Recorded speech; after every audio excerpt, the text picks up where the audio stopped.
visit DevOps.com. So how do you handle objections? What is the very, very best way to handle objections? Well, first of all, if you've got an appointment scheduled to meet with somebody, don't just get your laptop out right away. That doesn't work so well unless you absolutely know them, because here's the problem with that. If you go ahead and you start your presentation and you don't know that person, what happens is you have not actually built a relationship with them. So the best thing is, before you even get started, is to start asking them questions. And they're going to give you the keys to the kingdom. I'm not kidding. They will tell you their hot buttons, they'll tell you what they're not happy with, and that type of thing, especially if you ask them questions about themselves. So let's just say that someone sits there and you're asking them questions, you're talking, well, how do you like your job? Well, it's okay, but I'm working 60 hours a week and I'm tired of it, and that type of thing. Well, that gives you an opening, actually. Well, if I could share, today we're going to share something that I think will help you get out of that problem, okay? And would you be open to are you open to learning more, okay? You want to ask them questions, and you want to find out, what is their hot buttons? Do they like to travel? Well, maybe you have something that will help them with that. Do they not feel healthy all the time? Are they tired all the time? Maybe a health and nutrition product that you have will help them with that. So actually make sure that you ask them questions and build a little bit of a relationship before you start. Now, next thing is, okay, so let's say that you've done the presentation and maybe they tell you, well, I don't have the time, or I don't have any time and to do this. And obviously, first of all, when you go to your company events, and I highly, highly recommend going to company events, you need to get the stories. You need to network with the other people that are going to those events and get their stories. Find out what they do, get their stories, because obviously they're going to have stories too of, yeah, hey, I didn't have the time, but I went ahead and did it anyway, and I developed the time. There's so many people that I know. Tanya Liza, working 60 hours a week, she didn't have any time. She knew she wanted to be a mom someday, and she knew that, that wasn't what she wanted. She didn't want to live that lifestyle. Myself, I was working a 60 hours a week on 60 to 80 to 90 hours a week, actually, on salary. And here's the thing. People can pay you on salary, and they can work as many hours as they want. It doesn't really matter, and I got tired of that. I did that for 3 jobs in a row, and actually the last job I didn't do it. I was working as a temp, and I watched everybody else do that, but it wasn't where I wanted to go. I didn't want that type of lifestyle, and you probably shouldn't either, because a lot of people are very unhappy with that. The second one, I don't have the money. Well, again, going to the company events, you're going to find somebody that literally had to sell something to get involved. You're going to find, you yourself may have done that. You yourself may have whatever. First of all, you want to repeat the objection. Always repeat the objection so that they know that you're listening to them. And the second thing that you say, hey, you know what? I know how you feel. I felt the same way.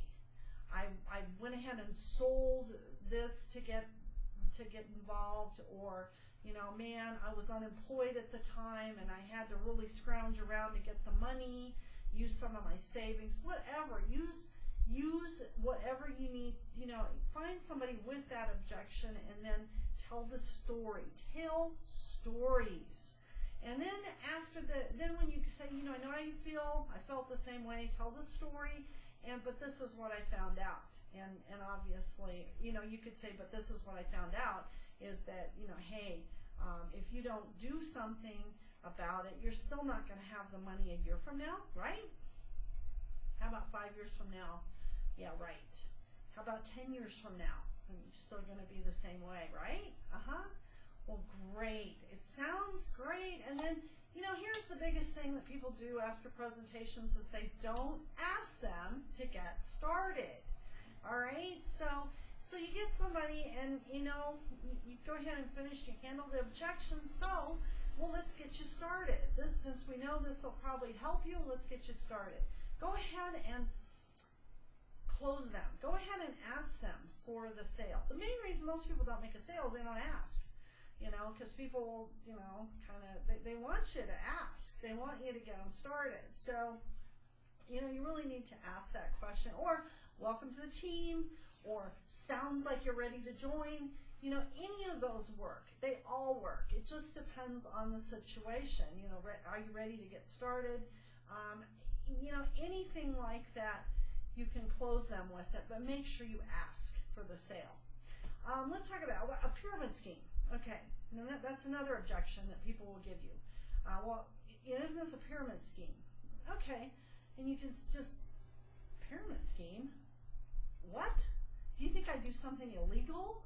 Pyramid schemes are illegal. And then maybe you could explain a little bit about, well, we carry a product. Pyramid schemes don't have a product. That's the real thing with a pyramid scheme. You got the time. I need to talk to my spouse.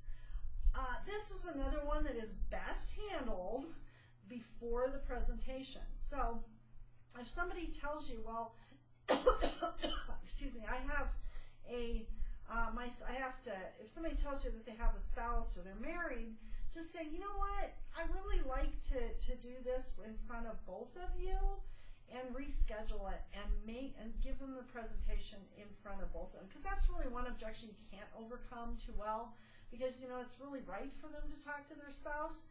So if you should, and if you don't handle that objection, what ends up happening is that they try to explain it to their spouse, and their spouse is going to say no, because they don't really know what it is. They haven't seen the presentation, and they're automatically going to say no. So if they are married, try to reschedule it and meet with them together.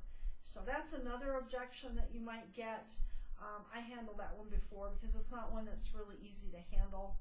There just isn't anything that you can do particularly with that. I've heard people literally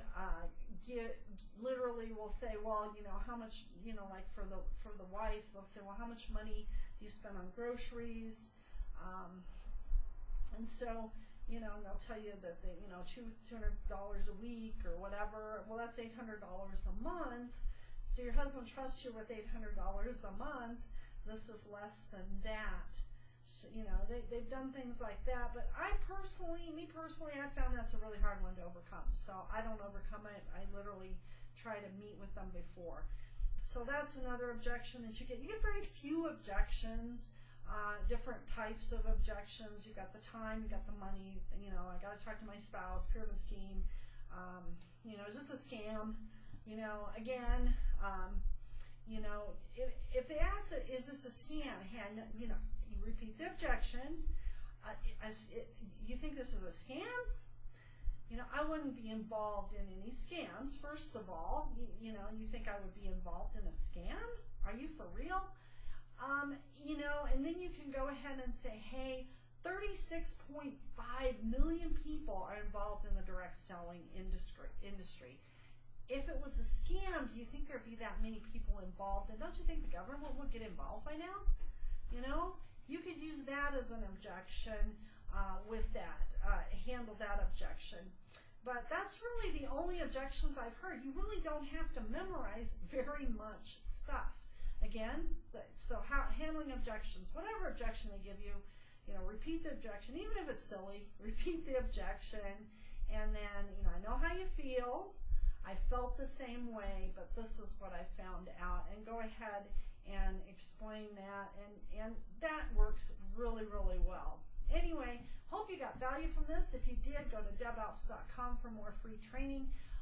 One of the things that I wanted to mention is I highly recommend offline marketing strategies as well as online strategies. Why? Because it teaches you how to get the people skills. It teaches you how to network with others. And that is a crucial skill in any business. It doesn't matter if you're already involved in a business. You need to learn how to network effectively. You need to learn people skills. And offline strategies are going to give you that. If you start online first, what ends up happening a lot of the time is that you'll find it takes about 6 months or so to see any results. And when you do that, if you're just doing that alone, you also find out that you need to get them on the phone, and that's really hard to do. You need to build a relationship with them. And so I like the offline strategies to learn first, then go online. But you could do both, and I teach both strategies. Anyway, if you'd like to have more free training, go to debouts.com, and we'll see you in the next video.